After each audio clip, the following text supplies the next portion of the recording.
오늘 말씀의 제목은 위로부터 오는 위로입니다. 위로부터 오는 위로. 사람들 모두는 위로받기를 원합니다. 위로가 필요합니다. 여러분은 어떻게 위로를 받으시나요? 여러분은 어떤 걸 할 때 위로를 얻으시나요? 제가 여러 가지 찾아봤는데 좀 세 가지로 좀 나누고 싶은데 몇몇 사람들이 본인이 좋아하는 음식을 먹을 때 위로를 받는다고 합니다. 또한 좋아하는 노래를 들을 때, 또한 노래를 듣거나 노래를 부를 때 위로를 받는다고 합니다.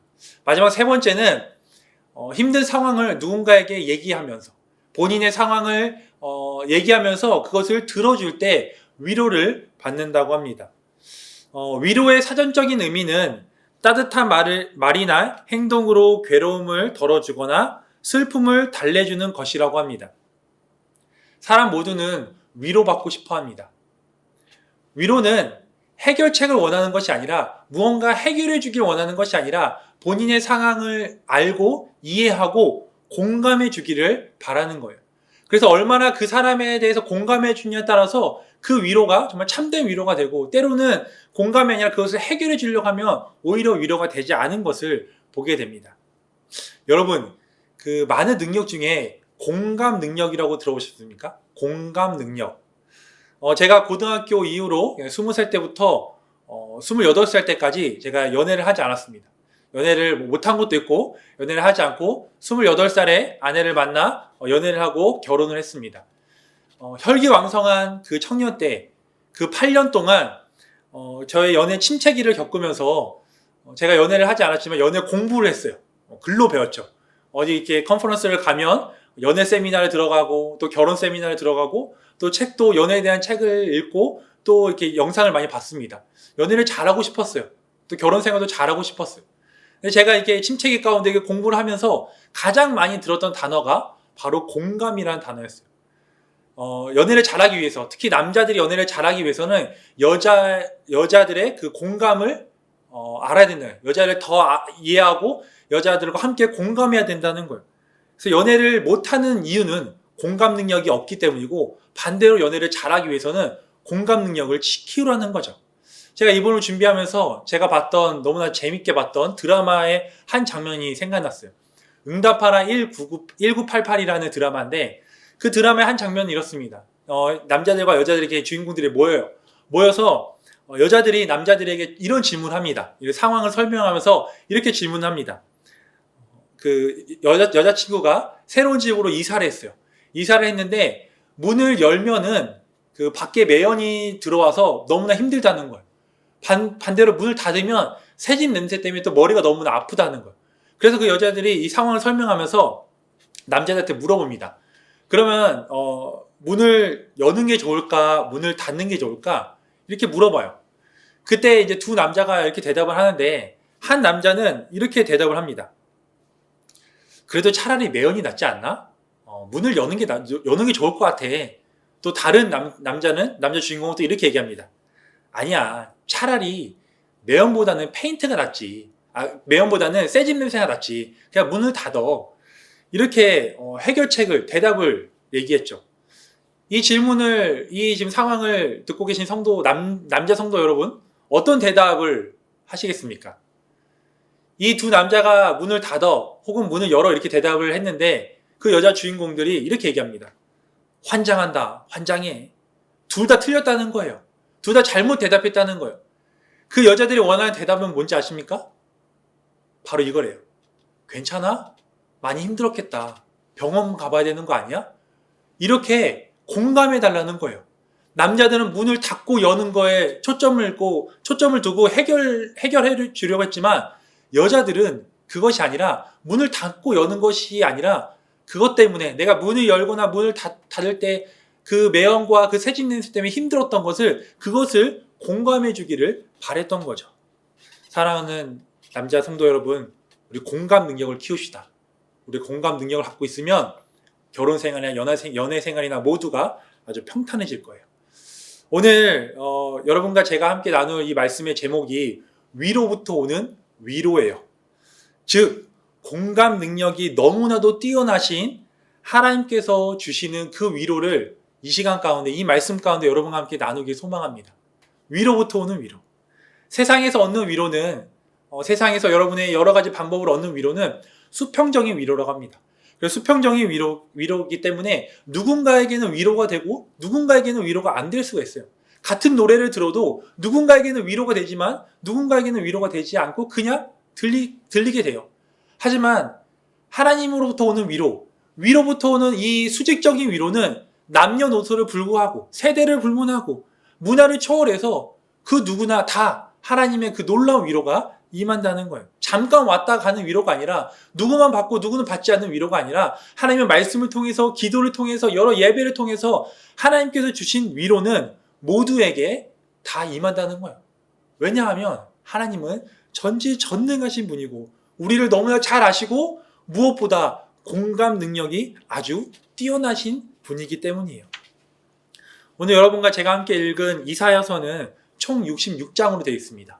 그래서 이사야서를 두 부분으로 나누면 1장부터 39장까지 그리고 나머지 40장에서 66장까지 있어요. 그래서 성경이 몇 권으로 되어 있죠? 66권으로 되어 있어서 성경 구약 39권, 신약 27권처럼 이사야를 두 부분으로 앞에 39장, 뒤에 27장. 그래서 이사야를 작은 성경이라고도 부릅니다. 오늘 우리가 함께 읽은 40장 말씀은 1장부터 39장까지 말씀은 심판에 대한 말씀이고 너무나 암울한 말씀들이 많이 있어요. 예언들이 있어요. 그러나 40장부터는 이제 하나님의 백성이 이스라엘 포로에서 해방되었다는 그 위로의 말씀과 그 구원의 말씀, 축복의 말씀들이 들어있습니다. 그래서 오늘 여러분과 함께 40장 1절에서 11절 말씀을 통해서 위로부터 오는 세 가지 외침이 있어요. 세 가지 위로의 외침이 있는데 그 외침을 통하여서 그 위로를 통하여서 정말 세상이 줄 수 없는 세상에서 얻을 수 없는 그 위로가 이 시간 가운데 저와 여러분 가운데 함께 임하길 소망합니다. 첫 번째 위로의 외침은 2절입니다. 2절 함께 읽겠습니다. 너희는 예루살렘의 마음에 닿도록 말하며 그것을 외치라. 그 노역의 때가 끝났고 그 죄악이 사함을 받았느니라. 그의 모든 죄로 말미암아 여호와의 손에서 벌을 배나 받았느니라 할지니라 하시니라. 외치라 라고 나와 있어요. 첫 번째 외침은 이제 하나님의 백성들이 바벨론 포로 생활을 하게 되는데 거기서 해방되겠다고. 너희가 그 노역의 때에서 해방되었다는 그 위로의 말씀이 위로의 외침이 이 2절 가운데 임한 거예요. 하나님의 백성이 바벨론 포로 생활을 하게 된 궁극적인 목적이 바로 죄 때문입니다. 죄 때문에 바벨론에 끌려가서 포로 생활을 해요. 근데 하나님께서는 그 포로 생활 가운데 육체적으로 노역이 오고 육체적으로 힘든 그 육체적인 해방뿐만 아니라 그 누구도 해결해 줄 수 없는 죄의 해방까지, 죄의 사함까지 해준다는 이것이 얼마나 큰 위로입니까? 포로 생활을 하고 있는 그 바벨론 포로 생활을 하고 있는 그 하나님의 백성들에게 해방되었다. 너희가 육체의 노동에서 또한 영적인 죄에서 해방되었다. 이 말이 그 어떤 말보다 큰 위로가 되지 않을까요? 우리 대한민국, 우리 한국은 해방을 경험한 나라입니다. 해방의 기쁨을 경험한 나라예요. 35년간 끝에 일본의 그 치하의 끝에 우리가 해방되었습니다. 바벨론 포로를 끌려간 하나님의 백성들은 70년간이었어요. 2배? 아니요, 그 이상. 정말 이 세상에서 줄 수 없는 그 위로의 그 해방의 소식이 그들에게 아주 큰 위로였을 거예요. 하나님은 바벨론 포로 생활의 시작도 아셨지만 그 포로 생활의 끝도 아셨어요. 하나님의 모든 계획에는 끝이 있습니다. 지금 이 시대에 살고 있는 우리는 바벨론에 의해 포로 생활을 하고 있는 건 아니지만 무언가에 얽매여서 포로 생활하고 있는 것을 보게 됩니다. 하나님께 더 가까이 나아가려고 하면은 무언가가 우리를 잡고 있어요. 무언가가 우리를 얽매고 있습니다. 그것이 돈이든 명예든 가정이든 직장이든 여러 상황 가운데 하나님과 점점 가까이 가려고 하며 우리를 붙잡고 있는 그런 것들이 있어요. 다시 코로나 4차 유행이 시작되었습니다. 오늘도 1000명이 넘어가고 있어요. 끝날 듯 끝나지 않는 이 코로나 시대 가운데 우리 너무나 힘들어하고 있습니다. 너무나 아파하고 있어요. 그러나 하나님의 계획은 반드시 코로나가 끝나는 시간이 있다는 거예요. 하나님의 계획에는 반드시 코로나가 끝나요. 하나님의 계획을 이렇게 표현하신 분들이 참 많습니다. Already but not yet. Already but not yet. 한 번쯤 들어보셨을 거예요. 이미 그러나 아직이라는 단어예요. 하나님의 계획은 이미 다 계획되어 있어요. 그러나 아직 이루어지지 않은 거예요. 하나님의 때에 하나님의 방법으로 우리가 원하는 때가 아니라 하나님의 최고의 방법으로 최고의 때에 그것이 이루어진다는 거예요. 분명히 끝은 있어요. 끝이 있다는 거예요. 학교에 입학하게 되면 학교 생활이 아무리 힘들고 공부가 어려워도 버틸 수 있는 건 졸업이 있기 때문이에요. 군대를 가게 되면 입대를 하면 군대 생활이 아무리 힘들고 군대에서 선임이 아무리 힘들게 할지라도 제대라는 끝이 있기 때문에 참고 견딜 수 있는 거예요. 사랑하는 성도 여러분, 코로나는 반드시 끝이 납니다. 이 코로나 시대 가운데 우리가 힘들게 있지만 반드시 코로나 가운데 하나님께서 해방해 주실 거예요. 코로나로 인해 사실 너무나 힘들어요. 한국교회가 무너지고 있는 것을 보게 돼요. 믿음 생활 열심히 하고 정말 모태신앙으로 쭉 자라왔던 성도님께서 가정이 흔들리고 직장이 흔들리니까 믿음까지 흔들려서 하나님을 등지고 교회를 떠나는 것을 보게 됩니다. 주일학교 아이들이 소리 소문 없이 사라지고 있어요. 어두운 밤에 이 어두운 세상에 유일하게 환하게 켜져 있던 교회의 그 십자가의 불이 하나둘씩 꺼지고 있습니다. 과연 하나님께서 이 모습을 보고 기뻐하고 계실까요? 하나님께서 우리가 힘들어하는 모습을 보고 기뻐하고 계실까요? 아니요. 절대 그런 분이 아니세요. 하나님께서 공감 능력이 뛰어나시는 것처럼 하나님도 같이 아파하시고 같이 공감하고 계실 거예요. 저의 부족한 설교를 듣고 계신 성도 여러분, 하나님의 백성인 여러분, 코로나는 반드시 끝날 것입니다. 저희 이 작은 외침이 조금이나마 위로가 되길 소망합니다. 한 가지 부탁드리고 싶은 건 흔들리지 않으시고 그 믿음을 붙들고 코로나가 분명히 끝난다는 그 믿음을 붙들고 하나님 곁에 붙어 계십시오. 절대 하나님을 떠나지 마십시오.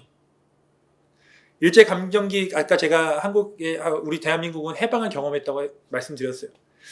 일제강점기가 끝나고 해방을 하고 지금까지 우리 사회에 아주 부정적으로 남아있는 단어가 하나 있어요. 이 단어만 들으면 참 저희가 좀 이렇게 욱하는 것 같아요.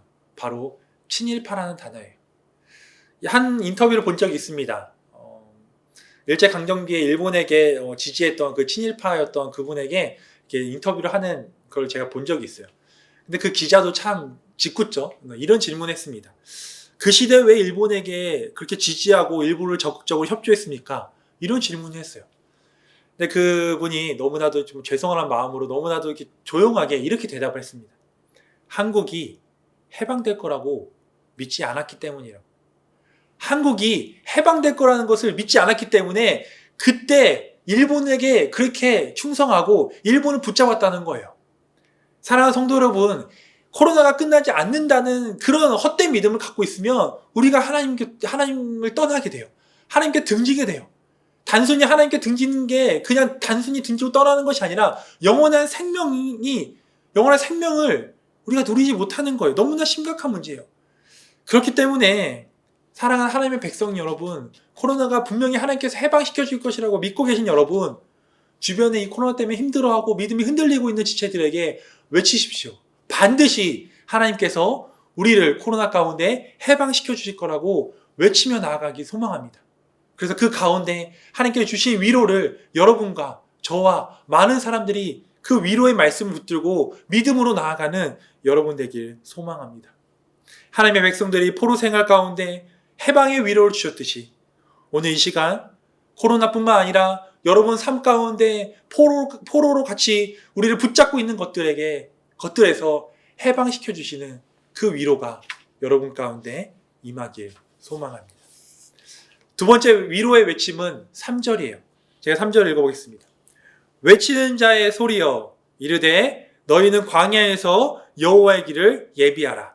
사막에서 우리 하나님의 대로를 평탄하게 하라. 외치는 자의 소리여. 두 번째 외침이에요. 무너진 하나님의 백성들의 삶의 회복에 대한 말씀이 나와 있습니다. 일반적으로 여기서 3절에서 말하는 광야는 절망의 때를 표현할 때 사용됩니다. 길이 보이지 않고 힘든 상황이고 답답하고 막막하고 아무것도 없는 곳을 우리는 광야라고 표현합니다. 그러나 성경에서 말하는 광야, 이 성경에서 말하는 광야를 잘 들여다보면 그 안에 깊은 의미가 숨겨져 있어요. 광야를 히브리어 원어로 미드바르라고 얘기합니다. 미드바르. 이 미드바르가 두 개의 단어가 합성어인데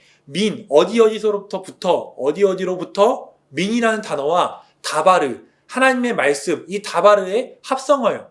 즉 광야는 하나님의 말씀이 나오는 곳이고 하나님의 말씀이 들리는 곳이며 하나님의 임재를 경험하는 곳이에요. 그래서 문자적으로 봤을 때는 광야가 너무나 힘들 곳이고 너무나 어려운 곳이지만 이 성경 안에서 말하는 그 광야는 아무것도 없는 곳에 하나님의 말씀이 임하는 곳이 바로 광야라는 거예요. 그래서 우리가 이 광야의 뜻을 올바로 아는 사람들은 하나님, 이제 광야 생활, 나의 힘든 생활, 나의 어려운 생활에서 이제 벗어나서 더 좋은 길로 인도해 주세요라고, 광야를 떠나게 해주세요라고 기도하는 것에 넘어서 하나님, 이 광야, 이 하나님의 말씀이 나오는 이 광야에서 힘들고 어렵지만 하나님의 말씀을 붙들겠습니다. 하나님과 더 가까이 하겠습니다. 하나님과 이 광야를 함께 걸어가겠습니다라고 기도하고 나아가는 것이, 그것이 우리가 해야 할 것입니다. 이 광야에서 하나님의 임재를 경험하는 여러분 되길 소망합니다. 광야에는 아무것도 없어요. 그렇기 때문에 하나님을 더 붙드는 거예요. 광야에는 보이는 것이 없어요. 그렇기 때문에 위에 계신 하나님을 바라보고 광야에는 정말 힘들고 어렵지만 힘이 되시는 주님을 의지할 때 아무것도 보이지 않는 곳에 위에 계시는 하나님을 바라볼 때 위로부터 오는 그 위로가 여러분과 제 삶 가운데 넘쳐날 것입니다. 이스라엘 백성들이 출애굽하고 430년 동안 애굽에서 포로 생활 마치고 출애굽했습니다. 430년 동안 포로 생활했으면 이제 정말 평탄한 길로 가고 좋은 길로 가야 되잖아요. 근데 이스라엘 백성들 어디로 가요? 하나님께서 어디로 인도하세요? 광야로 인도하십니다. 광야로 인도해서 가나안 땅에 금방 갈 수 있는데 광야에서 40년이라는 시간을 보내게 하세요. 근데 하나님께서 광야에 그 이스라엘 백성을 40년 동안 그 광야에 머물게 하시고 광야로 인도하신 이유가 신명기 8장 2절과 3절에 나와 있어요. 잘 들어보세요. 제가 읽어보겠습니다. 신명기 8장 2절, 내 하나님 여호와께서 이 40년 동안에 내가 광야길을 걷게 하신 것을 기억하라. 이는 너를 낮추시며 너를 시험하사 내 마음이 어떠한지 그 명을 지키는지 지키지 않는지 알려 하심이라. 3절, 너를 낮추시며 너를 줄이게 하시며 또 너를 알지 못하며 내 조상들도 알지 못하던 만나를 내게 먹이신 것은 사람이 떡으로만 사는 것이 아니요 여호와의 입에서 나오는 모든 말씀으로 사는 줄을 내가 알게 하려 하심이라. 아멘. 이스라엘 백성을 40년 동안 광야에 머물고 40년 동안 광야 생활을 하게 허락하신 이유는 40년 동안 너네 한번 뺑뺑이 돌아봐. 40년 동안 너 그렇게 힘들어봐. 이것이 아니라 그 광야 생활을 통해서 하나님을 더 의지하고 그 광야 생활을 통해서 하나님과 더 가까이 하며 그 광야 생활을 통해서 정말 사람이 떡으로만 사는 것이 아니라 하나님의 말씀으로만 사는 것이라는 것을 이스라엘 백성들에게 깊게 뿌리박게 하기 위해서 그 광야 생활을 허락하게 하신 거예요. 우리는 광야 생활처럼 느껴질 때가 있어요. 제가 너무 반복해서 얘기해서 너무 죄송하지만 정말 이 코로나 상황이 정말 1년 반이 지나고 정말 2년이 다 돼가는 이 코로나의 상황이 때로는 광야처럼 느껴질 때가 있어요. 너무나 힘들어요. 하지만 이 코로나가 빨리 끝나게 해달라고 기도하는 것에 넘어서 하나님, 이 광야 같은 코로나 상황 가운데 하나님을 더 의지하겠습니다. 이 코로나의 확진자가 많고 적음으로 내가 평안해지고 내가 또 불안해지는 것이 아니라 하나님의 말씀을 붙들 때 코로나가 확진자가 아무리 많을지라도 두려워하지 않고 하나님을 붙들며 나가겠습니다라고 고백하는 여러분 되길 소망합니다. 너무나도 안타깝게 이번 주부터 또 2주간 모든 예배가 비대면으로 바뀌었어요. 너무나 안타까워요. 이 비대면 때문에 성도님들이 믿음 생활하는 게 너무나 힘들다고 얘기하십니다. 네, 너무나 잘 이해가 돼요. 너무나 마음이 아파요. 그런데 여러분 한 가지 부탁드릴게요. 비록 예배는 비대면으로 되지만 하나님과는 절대 비대면 되지 않고 비대면 예배일지라도 하나님과는 대면하는 그런 예배가 되었기를 소망합니다. 우리 하나님은 교회만 계신 분 아니에요. 우리 하나님은 언제 어디나 어디에든 계시는 편재의 하나님이에요.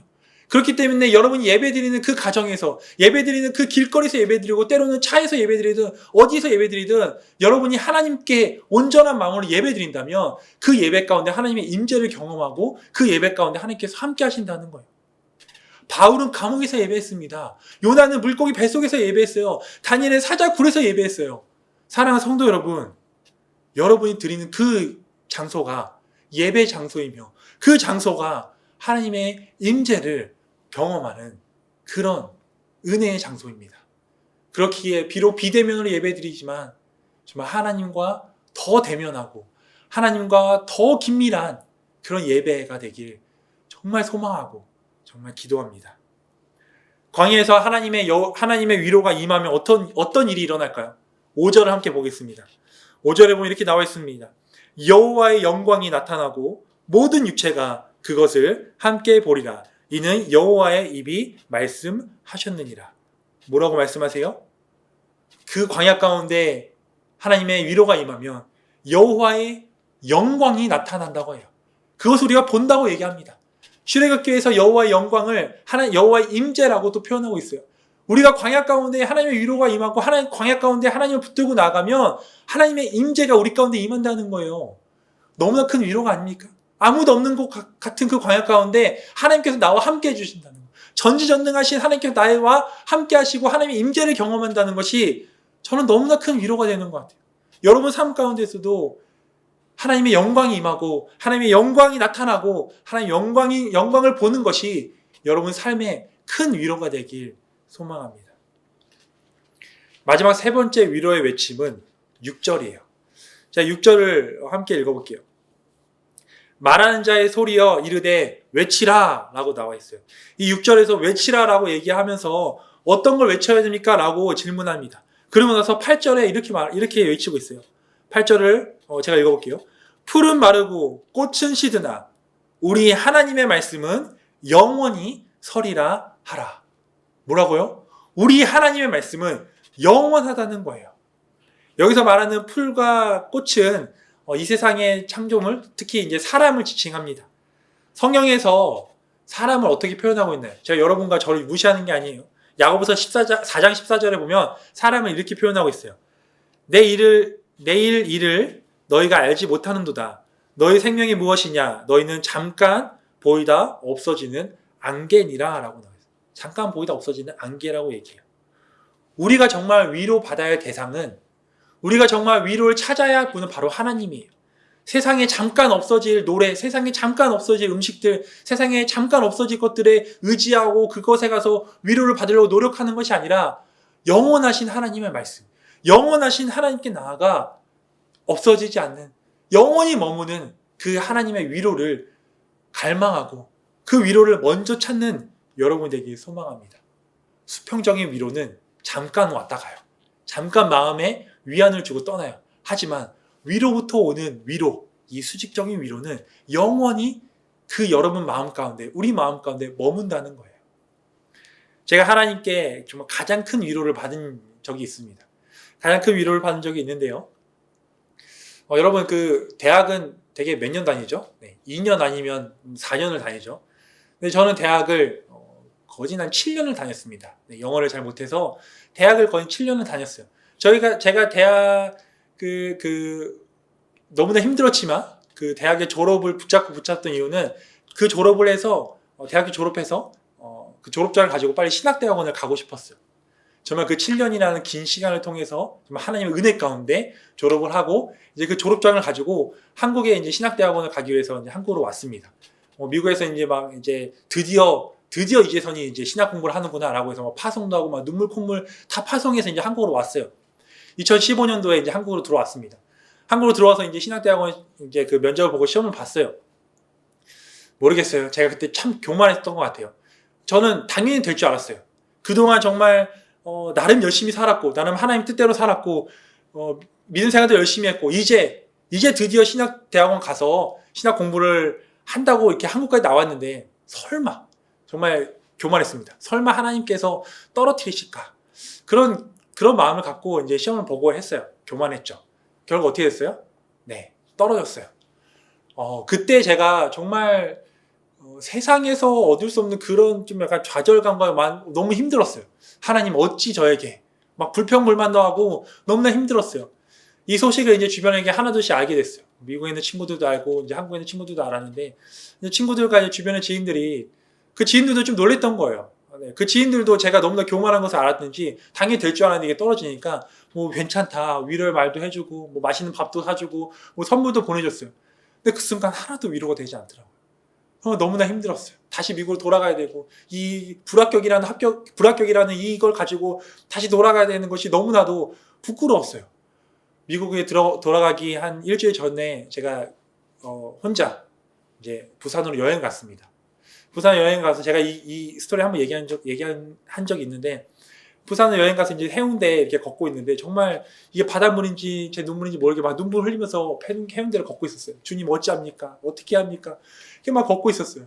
근데 하나님께서, 하나님의 위로가 제 가운데 임했어요.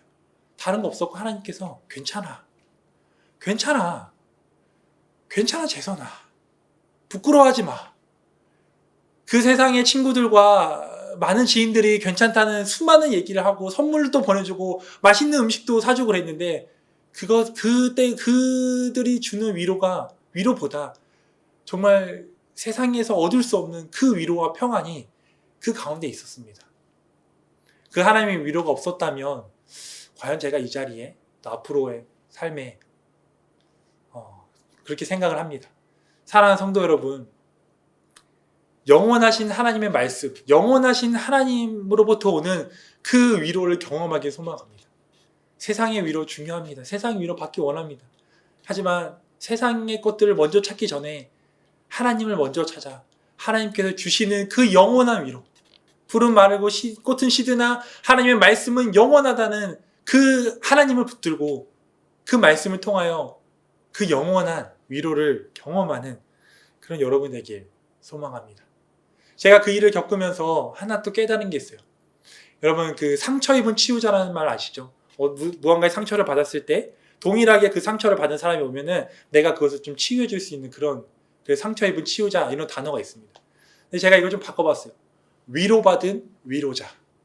제가 거기 신학대학교에서 한번 불합격이라는 판정을 받고 삶을 살아갈 때, 제가 청소년 친구들과 많이 만나고 또 청년들과 만날 때 대학교에 떨어지거나 또한 직장에서 떨어진 친구들을 접하게 되면 그때 제가 떠오르는 거예요. 그래서 조금이나마 정말 그들의 마음을 다 알지 못하지만 그때 제가 힘들었던 걸 알기 때문에 얼마나 힘들까, 얼마나 아플까, 하나님께서 나에게 그 부산 해운대에서 그 주셨던 그 위로가 이 형제에게, 이 자매에게 임했으면 좋겠다, 그렇게 기도하게 되는 거예요.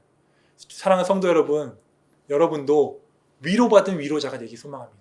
그래서 하나님의 위로가 정말 여러분 가운데, 그리고 여러분을 통하여서 또 많은 사람들이 하나님의 위로를 경험하는 그런 놀라운 은혜들이, 그런 놀라운 간증들이 많이 일어나길 소망합니다.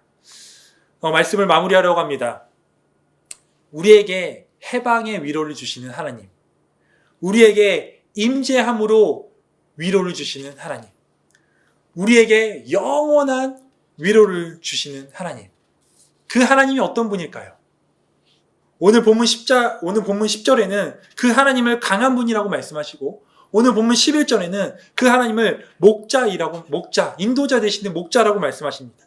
근데 제가 더 나아가 고린도후서와 요한계시록에 기록된 그 위로의 하나님을 여러분에게 소개해드리고 싶어요. 그 위로의 하나님은 어떤 분이시냐? 고린도서 1장 3절, 찬송하리로다 그는 우리 주 예수 그리스도의 하나님이시오 자비의 아버지시오 모든 위로의 하나님이시며 우리를 모든 환난 중에서 우리를 위로하사 우리로 하여금 하나님께 받은 위로로서 모든 환난 중에 있는 자들을 능히 위로하게 하시는 이시로다. 요한계시록 7장 17절은 이렇게 말씀하고 계십니다.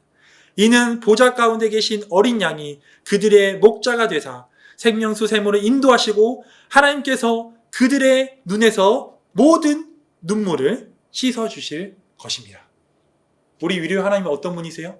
모든 환난을 위로해 주시고 그 힘듦 가운데 흘린 그 눈물을 닦아주시는 그 분이 바로 우리 위로의 하나님이시라는 거예요. 오늘 말씀의 9절에 그 하나님을 바라보라 라고 나와 있습니다. 우리 위로의 하나님을 바라보는, 그래서 위로부터 오는 그 위로가 여러분 삶 가운데 넘쳐나길 소망합니다. 제가 서두에 위로받을 수 있는 3가지 방법을 말씀드렸잖아요. 맛있는 음식을 먹고, 또 좋아하는 노래를 듣고, 또 누군가에게 내가 나의 말을 이렇게 전했을 때, 들어줄 때. 근데 이것을 세상적인 방법이 아니라 하나님 안에서 할 수 있는 방법을 알려드릴게요. 하나님 안에 살 수 있는 방법.